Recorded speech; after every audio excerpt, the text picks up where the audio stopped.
Эрхэм үзэгч та бүхэнд энэ өдрийн мэндийг хүргэе. Монгол малчтын төвлөлөөс малчин телевизийн малчтын эрүүл мэнд нэвтрүүлгийн маань энэ удаагийн дугаарт Цахиур төмөр компани хүний хэмж мөнх цэцэг, хүний хэмж амар жаргал нар өргөд оролцож байна. Энэ өдрийн мэндийг хүргэе. За баярлалаа. Тэгэхээр өнөөдөр гурлаа тийм ээ дархлаа гэсэн сэдвийн хүрээнд ярилцуулна. Дархлаа гэж юу юм бэ тийм ээ? Одоо яг намрын уйлрал болоод эхлэхээр хүмүүсийн дархлаа унлаа гэдэг шүү дээ. За дархлаа гэж ерөнхийдөө бол одоо бие махбодын хамгаалах тогтолцоо байгаа. За тэгэхээр ерөнхийдөө нөгөө гаднаас орж ирсэн төрөл бүрийн биетүүд буюу одоо вирус, бактери, мөөгөнцөр, за муу одоо аллерги буюу одоо нөгөө харшил үүсгэгч бодисуудыг бие махбодод одоо нэвтэрч орох юм бол тухайн одоо биетийг аюултай байна уу, аюулгүй байна уу гэдгээс нь шалтгаалаад одоо аюултай байх юм бол бие махбодод нэвтэрч оруулахгүй байлгах. За хэрвээ нэвтрээд ороод ирлээ гэхэд тухайн зүйлийг одоо хүндрүүлэхгүй байх зэрэг иймэрхүү урвал үзүүлдэг тогтолцоо байгаа. За тэгээд хэрвээ аюулгүй гэж үзэх юм бол бие махбодод ерөнхийдөө нэвтрүүлж оруулна гэсэн үг. Дархлаа ер нь яагаад мууддаг юм бэ? За ерөнхийдөө нэгдүгээр гэх юм бол цаанаасаа физиологоос дархлаа сулралын юм нас үе шатууд гэж байдаг. За нэгдүгээрт нь бол одоо нэраа үед хүүхдийн дархлаа сул байдаг. Хоёрдугаарт за 4-6 сартайд, за гуравдугаарт бол 2 настайд. За дөрөвдүгээрт нь бол одоо 4-6 нас буюу одоо сургуулийн өмнөх нас. За тэгээд одоо өсвөр үе буюу бэлгийн божлын үе шатад хүүхдийн дархлаа физиологиороо сулардаг байгаа. За тэгээд үүнээс гадна ерөнхийдөө нөгөө гадаад шалтгаанууд бас байгаа.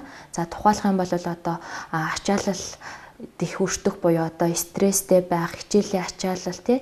Тэгээд муу одоо ажил амралтын дэглэм алдагдах, нойр муутай байх, за муу одоо шаардлагатай хоол тэжээл хүнсний зүйлээ авч чадахгүй байх. Үүнтэй холбоотойгоор витамин, амин, дэм, эрдэс бодисын дутагдал үүсэх. За тэгээд муу одоо элдв янзын бусад төрлийн өвчлөлүүд зэрэг иймэрхүү шалтгаанууд ерөнхийдөө ордог байгаа. Тэгэхээр дархлаагаа одоо муудаж ийн гэж одоо яаж мэдхүү шинж тэмдэг нь юугаар илэрдэг юм бэ? Ерөнхийдөө бага насны хүүхдээ нөгөө дархлаа сулрах юм бол за ерөнхийдөө өсөлт хөгжилт хоцрох буюу үеийнхнээсээ намхан байх ч юм уу тий эсвэл туранхай жин бахтай байх зэрэг шинж тэмдгүүд илэрч болно. За мөн тэгээд ялахгүй зүйлд одоо амархан ядрамтгай болох, за мөн одоо бага насны цэцэрлэгийн хүүхдүүд ч юм уу сургуулийн насны хүүхдүүдэд сурах чадвар ерөнхийдөө алдагдах шинж тэмдгүүд үүсэж болно.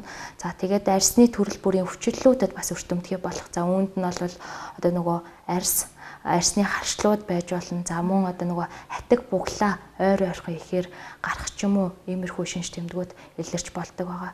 За тэгээд мөн хоол боловсруулах замаас гэх юм бол одоо суулгалт амархан үүсэх ч юм уу хоолны шингэц боловсруулалт алдагдах зэрэг юм шинжүүд үүсдэг. За мөн одоо бусад төрлийн нөгөө халдварт өртөмтгий болох шинж тэмдгүүд илэрдэг байгаа. Үүнд нь бол амьсгалын замын халдвар яж болно.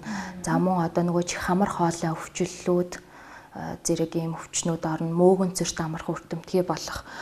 За тэгээд мөн одоо нөгөө аливаа арьсан дээр шарах энэ төр үүслээ гэхэд тухайн шарах маань удаан эдгэрэх ч юм уу иймэрхүү шинж тэмдгүүд үүсдэг байгаа. Дээрэс нь одоо дархлаагаа хэрхэн яаж сайжруулах боломжтой юм бэ мэдээж. Бага насны хүүхдүүдийг бол нөгөө уран дулааны цагт одоо биеэ наранд шараад гэл ярьдаг шүү дээ тийм ээ. Тэгэхээр энэ нь хэр зөв зохистой юм болоо. За дархлаа сайжруулах маш олон төрлийн аргууд байждаг. Энд нь болохоор одоо амьдралд аль болох ойрхон хэрэгжүүлэх боломжтой аргын талаар үзэгчтэй тайлбарлаж хэлж өгье.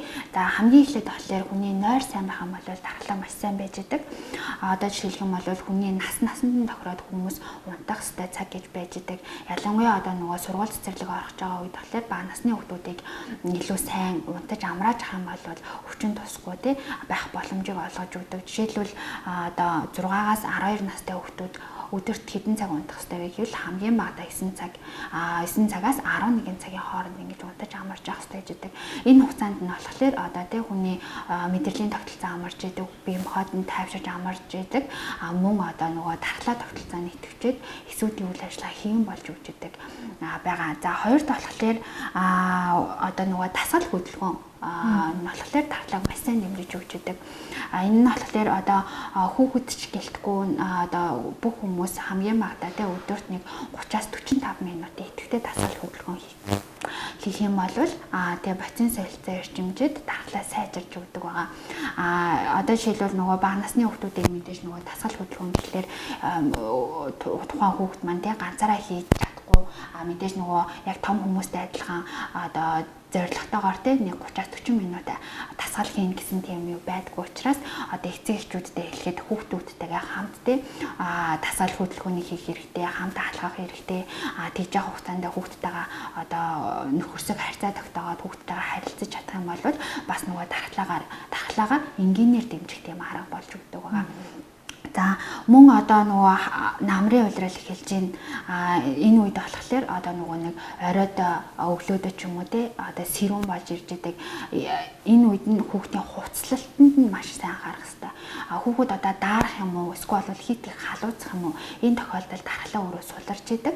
Тэгэхээр одоо нөгөө яг дулааны температурын хэвэн байлгаад хүүхдийнхаа өглөөдөө дулаан хувцалдаг те өдрийн цагт нь болохоор нөгөө хувцаа тайлах ч юм уу те тийм арга хүүхдийг суралцуулснараа болохоор дархлааг нь бас дэмжих боломжтой байж байгаа. За тэгээд мөн дархлаа дэмжих хамгийн гол зүйл нь болохоор хоол тэжээлэждэг. Ялангуяа одоо хүн хамгийн багадаа хоолныхоо нэр төрлөөрөө 6-аас 7 нэр төрлийн одоо хүнсний ногоо жимсгэн өдөрт хэрэглэж өдрийн хэрэгцээтэй амин дэмэр бодисоо тэндээс нөхөд дархлаа нь одоо хэвэн байх боломжтой байж байгаа. Тэгэхээр нөгөө нэг хоолтын байдалд нь анхаарах хэрэгтэй гэсэн. Олон нэр төрлийг ингэж оруулж авах хэрэгтэй гэсэн үг. За тэгээ мөн одоо хүүхдэд шингэц сайтай те шүлтэй хоол ч юм уу те зутан ч юм уу тийм зүйлээр одоо хүүхдийг хооллох хэрэгтэй гэдэг. Одоо байнгын ч юм уу те одоо хуурай хоол иддэг, эсвэл пицца иддэг ч юм уу те гэх мэтчлийн зүйлүүд нь болохоор дархлааг бас нөгөө дэмжихээсээ яг зүгээр хоол хүнс болдог. Тэрнээс бол яг дархлааг бол сонголоор дэмжих боломжгүй байдаг учраас одоо хүүхдийнхаа насанд нь тохирсон хоол одоо шүлтэй устай хоол, витаминээр баялаг хоолыг хэрэглэх нь бол зохимжтой ээждэг байгаа. Хүүхдийн дархлаа модлаа гэхэд одоо нүрэн дээр нь одоо харшил гарах ч юм уу тийм ээ би сүлдэж ядрах гэдэг чинь одоо болонгууд яг бидний орчинд одоо гадны нөгөө сөрөг нөлөөллөөс болоод бас хүүхдүүд маань харшилт их өртөмтгөө олцсон жимс хүнсний ногоог одоо худалдаад аваад хэрэглэе гэхэд яг нөгөөх нь өөрөө 100% байгалийн гаралтай биш ямар нэгэн бордоогоор явцсан болохоор бас яалтчгүй тухайн хүүхдэд эрүүлэр яг уурт яг бие авах одоо ашигтай бодис агуулсан одоо витаминыг одоо хэрэглүүлэх нь зөв юм а гэж ойлголоо л доо зөв. Та бүхэн болохоор яг саяны одоо таны хэлсэн тий органик тийм бүтээгдэхүүнийг танилцуулахаар авчирсан байгаа. За энэ нь болохоор Nature's Aid гэдэг англи улсын брендийн хүүхдийн витаминууд байгаа. За тэгээ хүүхдийн витамины гол онцлог нь болохоор энэ түрүүн хэлсэн тий хашлал үүсгэх ч юм уу тий ямар нэгэн байдлаар одоо химийн нэмэлт бордоо ч юм уу тий химийн нэмэлт зүйлүүдийг оруулаагүй байх тэр гол шалгуурыг нь хангаж өгсөн юм бүтээгдэхүүнүүд байгаа. Жишээлх юм бол одоо энэ нэг иммун спорт гэдэг энэ хүүхдийн 6-аас 12 насны хүүхдийн дархлаа дэмжих витамин байгаа. Энэ нь болохоор одоо өнгө үнээр амт хугацаа урсгаж бодис гэх мэтчлэн химийн нэмэлт бүтээгдэхүүн байхгүй. Цэвэр байгалаас гаргаж авсан жимс одоо болон ургамлаас одоо нэг хандлаад гаргаж авсан юм витамин байгаа. За тэгээд энэний найрлагын хувьд болохоор одоо витамин D болон витамин C цайр зэргүүдийг агуулж өгсөн. Энэ 3 элемент нь болохоор сонгомлоор одоо дархлаа тогтолцоог эрчимтэйгээр идэвхжүүлж өгдөг байгаа. За энийг тэгээд дээрэс нь нэмэлтээр элдербери гэж жимсийг агуулж өгсөн. Одоо монголчуудын хувьд болохоор одоо жоохон дархлаад сулраад ханаа томоо хүрх үед нэнгүүтэл чацарган гэл жимсээ буслахаж угаал дархлаагаа дэмждэг шүү дээ. Яг тэрүүнтэй адилхан англи улсад болохоор энэ элдербери гэдэг жимсийг дархлаагаар дэмжих зорилгоор ингэж хэрэглэгддэг бүтээгдэхүүн байгаа. За тэгээд энэ одоо жимсэн дээр маш олон төрлийн судалгаанууд хийгдээд яг цонгомлоор одоо дархлаа дэмждэг гэдгийг нь баталсан ийм орц найрлагатай ийм бүтээгдэхүүн байгаа. За тэгээд одоо нөгөө нэг хичээл сургуульчин бас онцгой үед энэ тий ковид гэдэг коронавирусын халдварын үед эхэлж байна. Тэгэхээр мэдээж нөгөө нэг энэ нөгөө дархлаа тогтолцоогоо сайн байлгаад мэдээж нөгөө вируст өртөхгүй байх бас боломжийг энэ витамин олгож өгдөг байгаа. Тийм ээ сүүлийн 2 жил одоо хүүхэд багчууд маань одоо цахимаар онлайнаар хичээлсэн магадгүй одоо энэ цар тахалж хааждаа яахыг бид хэлж мэдэхгүй шүү дээ тийм ээ. Тэгэхээр яг нөгөө дэлгэцийн хамааралтай болчиход байна хүүхэд багчууд маань. Энэ маань бас хүүхдийн өөрөө дархлааг бас сулруулж гин гэж бас ойлгоод байгаа л та. бүх зүйл одоо сошиал хэлбэр рүү шилжиж байна.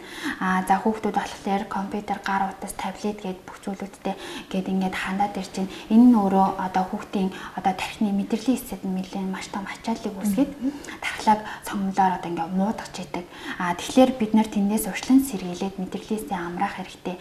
Энд нь болохоор одоо витамины төрлүүдээс болохоор Б-ийн төрлийн витаминууд өөрөө яг энэний эсрэг мэдрэлийн маш сайн амрааж өгдөг. Одоо мэдрэлийн үйл ажиллагааг сэргэж өгдөг. Тэгснээрээ хүүхэд одоо тархлаанд дэмжигддэг. За мөн одоо хамгийн эхний шинж тэмдэг болох те нойргуудах ч юм уу те ууртай уцаартай болох хэдгээр шинж тэмдгүүдийг нь одоо үр дүнтэйгээр намдаад ийм витамины төрлүүд бол Б витамин байж байгаа. Тэгэхээр манай энэ одоо Nature's Aid брендийн бүтээгдэхүүн болох энэ нэг 0-5 насны мультивитамин болохоор дотроо 7 төрлийн Б-ийн төрлийн витаминуудыг агуулж өгсөн. Тэгэхээр яг одоо нөгөө нэг сошиал хэрэглээтэй нөгөө нэг интернетээр хичээлж байгаа ачаалтай байгаа тэр хүүхдүүд энийг хэрэглэх юм бол маш сайн үр дүнтэйгээр тархийг амрааж өгдөг, мөн тархлаа дэмжих үйлдэлтэй ийм бүтээгдэхүүн байгаа. Харин 5 наснаас дээшээ одоо хүүхдүүд ямар витамин хэрэглэх вэ гэхлээр энэ дээр Vitamix буюу Болгарын одоо усаас оруулж ирдэг Vitabir гэдэг ийм бамбуушны төрстэй ийм витамин байгаа. Энэ нь болохоор дотроо бас Б-ийн төрлийн витаминыг агуулж өгч идэг. Одоо бидний хэлж мэддгээр пантотины хүчил гээл те тариагаар байж идэг те тэр витаминыг болохоор энэ дотроо агуулж өгсөн учраас хүүхдийн мэдрэлийн тогтолцоог маш сайн одоо амрааж стресс өртөхгүй, чочромтгой болохгүй тий. Эсвэл бол нөгөө сурах чадварыг дээшлүүлж тархлаа дэмжих юм үйлдэл үзүүлдэг байгаа. Тэгээд энэ өөрөө бас нэг давуу тал нь болохоор бамбуушны төрштэй учраас одоо хүүхэд нөгөө нэг витамин ч юм уу юм ууж ийн гэж зориулахгүйгээр зүгээр чихэр идэж байгаа юм шиг өдрийн хэрэгцээгээ тэгж хангах боломжтой ийм бүтээгдэхүүн байгаа. За тэгээд мөн доторх найрланд нь болохоор биотин болон цайр гэдэг эрсцүүдийг агуулж өгч идэг. Тэр нь өөрөө ямар зовирыг илүү үр дүнтэйгээр намдаад өгөө гэхлээр одоо нөгөө хүүхдүүдийн хурууны арсууд ингээ хоошоогоо сөрдөг тий. За энэ өөрөө маш амар хүндөртэй өвчтэй ижидэг. Асгвал бас нөгөө өндөгний арсууд нь ингээ цуураад хуулраад байдаг. Энэ тохиолдолд манай энэ Vitabir гэдэг энэ бүтээгдэхүүнийг хэрэглэснээрээ маш үр дүнтэйгээр эдгээр завируудыг намдаадаг байгаа. Витаминыг ер нь хэдий хэрэг хугацаанд уух ёстой байт юм бэ?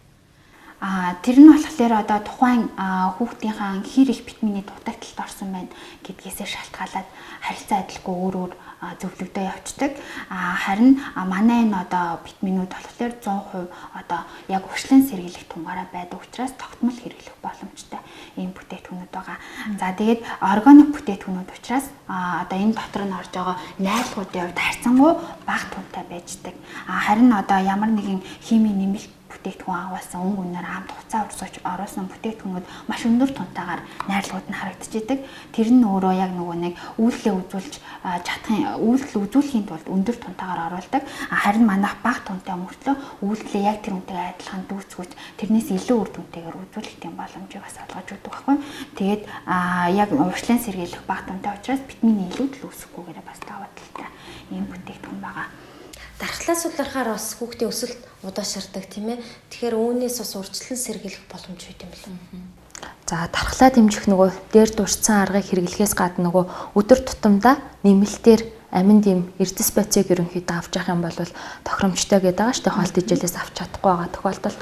Тэгэхээр одоо 6 наснаас дээшээ манай энэ бүтээгдэхүүн байна л да. Энэ болохоор ерөнхийдөө нийтдээ 14 төрлийн витамин болон эрдэс байцыг агуулдаг. За тэгээд эрдэс байцууд нь болохоор одоо нөгөө кальц агуулж байгаа. Тэгээд 600 олон улсын нэгж ерөнхийдөө D витаминыг агуулдаг байхгүй. Тэгэхээр нөгөө D витамин маань кальцийг ясанд зөөвөрлөгдөх процессыг дэмжиж өгдөг учраас хүүхдийн ясны өсөлт хөгжилд дэмжиж одоо үе тэнгийнхнээс өндөр болох за ясн бэхжих ч юм уу тийм эерэг үр дагавар гарна. За мөн тэгээд нөгөө цайр болон йодыг агуулдаг. Эдгээр нь бол одоо нөгөө бамбаа булчирхаад өсөлтийн даавар нийлэгжилтэнд оролцсон. За тэгээд йод маань өөрөө мөн одоо хүүхдийн оюун ухааны хөгжлийг дэмжиж өгдөг учраас илүүтэйгээр одоо хүүхдийн өсөлт хөгжлийг дэмжиж өгөх онцлогтой. Тэгээд мөн одоо Б-ийн төрлийн амин дэм болон шаардлагатай А витамин, Е витамин зэргийг мөн агуулж өгдөг ийм бүтээгдэхүүн байгаа.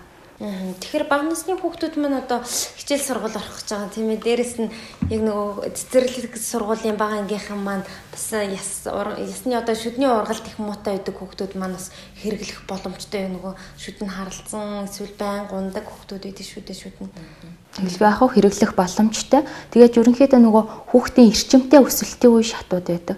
Тэгэхээр 2 дахь эрчимтэй өсөлтийн үе шат ерөнхийдөө 5 наснаас эхэлж явагдаж эхэлдэг байхгүй. Тэгэхээр яг одоо тухайн тохирсон тэр үед нь ерөнхийдөө энэ витаминыг хэрэглэх юм бол илүү одоо хүүхдийн өсөлт хөгжилт эрчимжин гэсэн үг. Тэгээд нөгөө нэг хүүхэд яг л нэг насаараа 5 6 нас хүрээ сургуульд орохынхаа өмнөхөө одоо нөгөө гуяар өвдөөдэн шилбээр өвдөөдэн гэдэг штеп. Тэгэхээр тухайн хүүхэд нөгөө өндөр болох гээд өсөлтийн зоонууд маань одоо эрчимтэйгээр одоо өсөх гээд иймэрхүү шинж тэмдгүүд илэрдэг. Тэгэхээр энэ үед нөгөө ерөнхийдөө нөгөө эрдэс бодис кальцийн хэрэглээ нэмэгдэж өгдөг байхгүй. Тэгэхээр яг тухайн үед нь энэ витамин маань тохирсон кальцийн хэрэглээ өсөлтөнд шаардлагатай амин дэм эрдэс бодисуудыг нь хангаж өгнө гэсэн үг. Тэгэхээр эцэг эхчүүд маань тийм ээ одоо хэдэн наснаас эхлээд одоо ингээд витамины хэрэглээг одоо витаминыг хэрэглүүлэх ёстой юм бэ? За ерөнхийдөө бол эхний 6 сартад дан хөхөөр хооллох шаардлагатай гэдэг одоо хөхөөр хоолно гэдэг Дэлхийн эрүүл мэндийн байгууллагаас зөвлөсөн байдаг.